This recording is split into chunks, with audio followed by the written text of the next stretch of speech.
আসসালামু আলাইকুম। এটা ছিল আমাদের চাঁদ রাতের ক্লিপ।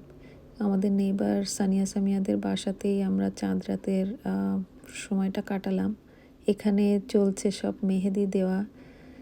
সবাই অনেক টায়ার্ড, কারণ লাস্ট রোজা প্লাস ইফতারির পরে তো একটু টায়ার্ড থাকেই। তারপরেও খুশি যে কালকে ঈদ। সো সেই আনন্দটাই আর কি টায়ার্ডের থেকে বেশি ছাপিয়ে গিয়েছিল। এটা হচ্ছে পরের দিন সকালবেলা, ঈদের সকালে ইয়ানা গোসল করে রেডি হয়ে গিয়েছে, আর কালকে যে মেহেদি পড়েছিল সেটাই দেখাচ্ছে ও আমাকে। কালার মোটামুটি এসেছে, 2 হাতে 2 রকম আর কি। এটা ছিল মসজিদে, আমরা ঈদের জামাত পড়তে গিয়েছিলাম মসজিদে। আমরা সাধারণত ফার্স্ট জামাতটাই পড়ে থাকি, যেটা আমাদের এবার একটা অন্য মসজিদে পড়েছি। নর্মালি যে মসজিদে পড়ি সেটাতে আসলে পরের দিন ঈদ পালন করেছে, যার জন্যে এই জামাতটা এই মসজিদে ছিল 7:30। সো মসজিদে নামাজ শেষ, এখন সবাই ইউজুয়াল কোলাকুলির পালা। সো এরপরে বাসায় চলে আসলাম। বাসায় এসে মিষ্টি পর্ব তো থাকে, 2 রকম সেমাই রান্না করেছিলাম। মিষ্টি বেশি আসলে রাখিনি, কারণ আমার বাসায় মিষ্টি একটু কমই খায় সবাই।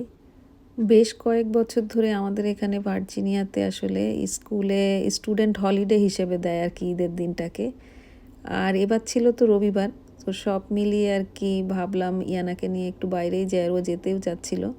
সো বড় আপুদের বাসায় আসলে প্ল্যান ছিল না, প্ল্যান ছিল কামরুল ভাইদের বাসায় যাব।